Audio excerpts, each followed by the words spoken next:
네, 안녕하세요. 저는 첨단 과학기술 사회 문제 해결을 위한 시민 참여형 교육, 융합교육 프로그램 개발이라는 주제로 3년째 연구를 수행하고 있는 이화여자대학교 과학교육과에 있는 이현주라고 합니다. 반갑습니다. 네, 반갑습니다. 저희 연구원에 대해서는 조금 이따가 또 소개드릴 기회가 있을 것 같아서 간단하게 연구의 기호부터 말씀드리도록 하겠습니다. 과학기술 관련 사회 쟁점이라는 용어가 이제 영어로는 Social Scientific Issue라고 해서 과학교육에서는 많이 사용되는데 아마 여러 선생님들께서는 아마 익숙지 않은 단어라고 생각하실 겁니다. 그렇지만 또 우리 생활 속에서 너무나 많이 접하고 있기 때문에 예를 들면 금방 아실 것 같아요. 원자력 발전의 위험, 또 여러 가지 환경 문제, 이와 같이 과학기술로 인해서 생겨나는 여러 가지 사회적인 문제라든지 윤리적인 문제 이런 것들을 통틀어서 과학기술 관련 사회 쟁점이라고 부릅니다.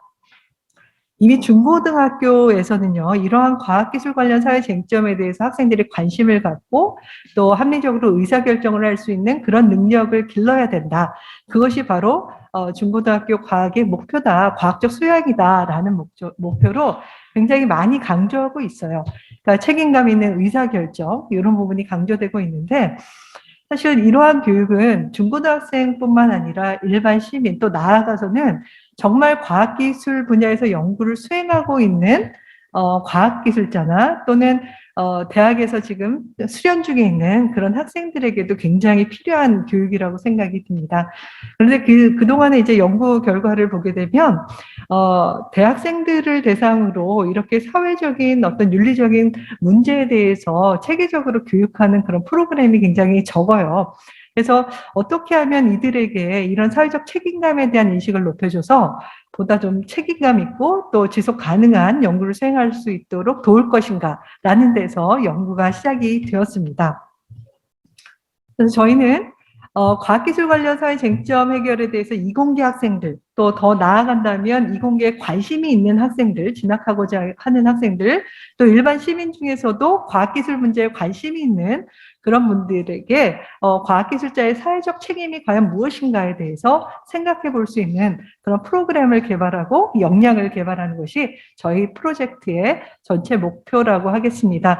그래서 1차 년도에서는 저희가 이 교육을 하기 위한 기본적인 이론 연구, 기본적인 모형 개발, 여기에 초점을 두어서 이넥트 모형이라는 5단계 모형을 이론적으로 한번 만들어 봤고요. 2차 년도에는 이 모형의 근거를 둬서 실제 이공계 대학생들 대상으로 실제 수업을 진행을 해서 그 효과성을 검증을 해봤습니다. 지금 3차 년도에 있는데요. 이 학생들이 이제 이넥트에 참여한 학생들이 좀 확산의 역할도 한번 해보자. 사회에 기여하는 역할도 한번 해보자. 그래서 지금 그 확산에 초점을 두고 있습니다. 그래서 이 참여 학생들도 확산을 하고 있고요. 저희도 교사교육이나 또 중고등학생 대상, 또 일반 시민 대상으로 지속적으로 홍보하고 교육을 통해서 확산하는 단계에 있습니다. 저희 연구진은요, 제가 이제 과학교육과 출신, 소속이고요. 과학교육과뿐만 아니라 기술교육과 분들이 계시고요. 또 이공계에서 진짜로 과학기술 연구를 수행하고 계신 분들의 의견이 굉장히 중요할 것 같아서, 자연과 뉴바이올로지 전공하신 남창훈 교수님, 그 다음에 사회안전 시스템공학부 공대 소속하신 옥승용 교수님도 같이 참여하시게 됐습니다. 그리고 교육 프로그램이라는 것이 학생들의 심리적인 어떤 발달이나 이런 부분이 굉장히 중요하기 때문에 교육 심리학 전공자도 같이 포함해서 융합적인 팀을 구성을 해보았습니다.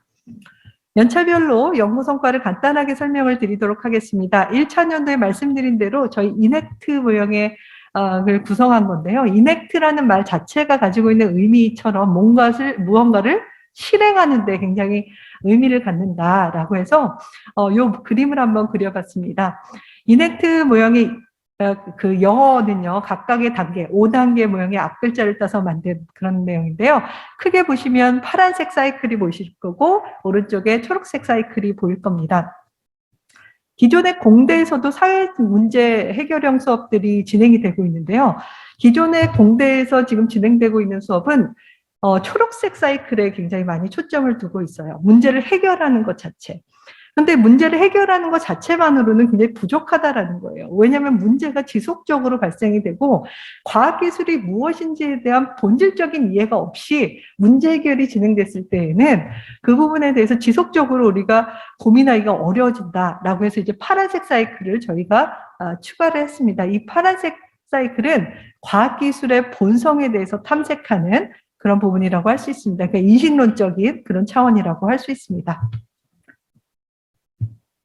네, 그래서 그 말씀드린 대로 이 이넥트 모형의 5개 단계를 통해서 학생들이 보다 인식론적인 어떤 분석도 해보고 문제 해결에 참여하고, 그리고 마지막 단계는 사회적으로 자신이 문제 해결한 것을 기여하는 형태의 그런 모형을 제안을 했습니다. 자, 과학기술의 본성에 대한 이해는 아마 익숙하지 않으실 것 같은데 간단하게만 말씀을 드리게 되면요. 학생들이 그 어떤 해당 과학기술이 갖는 사회적 함의에 대해서 한번 생각을 해봐야 되고, 어떠한 이해관계자, 저희는 과학기술이라는 것을 하나의 네트워크로 봅니다. 단순한 존재가 아니라 다양한 이해관계자들이 얽혀져 있다. 여기서부터 일어나는 여러 가지 문제점들이 생깁니다. 불확실성이라든지 복잡성이라든지 이런 부분에 대해서 충분히 인식하는 단계, 그다음에 과학기술의 도덕적이고 사회적인 문제에 대한 이해, 그다음에 말씀드린 복잡성과 불확실한 것에 대한 이해, 이런 것들이 이제 먼저 선행이 되고, 그다음에 문제 해결 단계에 가게 되는데, 문제 해결 단계에 있어서는 그러니까 유럽에서는 RRI라고 해서 Responsible Research and Innovation, 책임감 있는 연구와 혁신이라는 그런 모토가 굉장히 강조되고 있습니다. 다시 말해서 과학기술 연구와 혁신을 할 때에 가능하면 더 지속적인 어떤 성과물이 나올 수 있도록 다음과 같은 4가지 요소를 강조하고 있는데요. 이제 반응적 실행, 그러니까 반응적이라는 건 사회의 요구에 민감하게 반응해라. 포괄적 실행이라는 것은 관계된 이해관계자들을 잘 포함하고 있는지 지속적으로 한번 모니터링해라.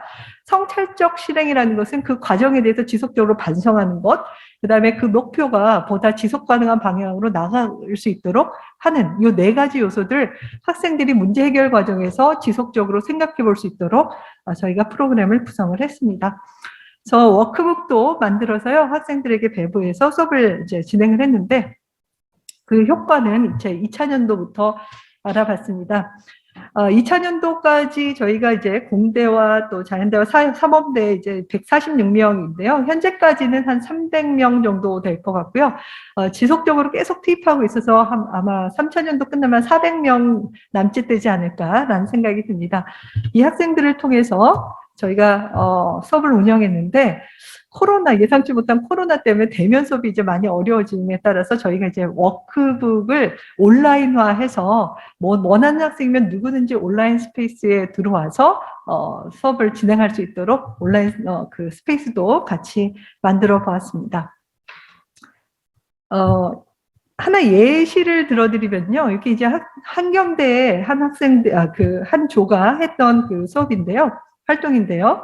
이 학생들은 관심 있었던 주제가 그 전동 킥보드였습니다. 전동 킥보드.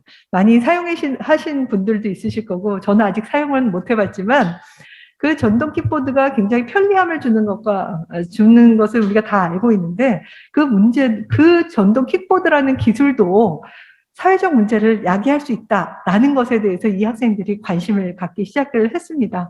그래서 다양한 각도에서 이 전동 킥보드와 관련된 다양한 이해관계자들을 한번 탐색을 해보고, 그 가운데서 이 학생들이 문제로 생각했던 게 바로 시각장애인들이 이 전동 킥보드로 인해서 많은 어려움을 겪을 수 있다라는 부분이었어요.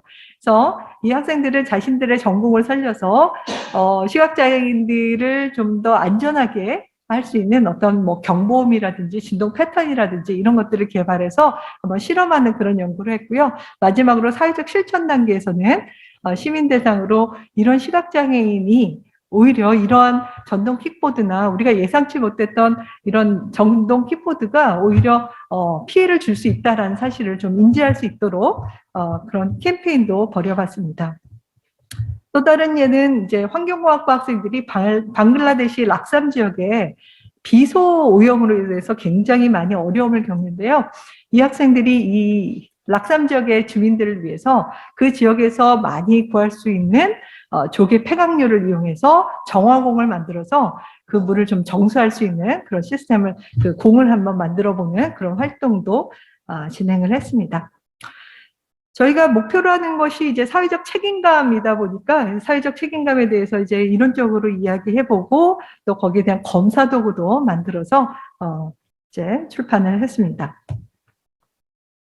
네, 3차년도입니다. 말씀드린 대로 지금은 멘토링 계속해서 운영을 하고 있고요. 그래서 중고등학교 학생들을 대상으로 이넥트에 참여했던 학생들이 자신이 배운 경험을 가지고 같이 공유해보고, 그래서 이공계 학생들도 내가 사회와 나누는 경험, 내가 교육에 참여해보는 그런 경험을 제공하는 것을 목표로 하고 있습니다. 그리고 저희도 자체적으로 교사 연수를 진행을 해서요. 교사들이 또 다시 한번 확산할 수 있는 그런 기회를 제공을 하고 있습니다. 그 밖에도 성과 확산을 위해서 다양한 노력을 기울였습니다. 그리고 그걸 홍보를 많이 했고요. 네, 전문가를 모시고 저희 프로그램에 대한 타당성도 한번 검증을 받고 온라인으로 워크숍도 받고요. 또 학생들 참여했던 이넥트 성과에 대해서 같이 발표하는 온라인 성과 발표회도 저희가 매년 진행을 하고 있고, 올해는 아마도 멘토링한 학생들까지도 같이 참여하는 성과 발표회를 진행할 계획입니다. 학술지 논문 게재했고요. 그 외에도 온라인에 저희가 수행했던 모든 내용들을 좀 공유를 해서 이넥트 프로젝트가 좀 더 확산될 수 있도록 노력을 하고 있습니다. 네, 이상입니다. 감사합니다.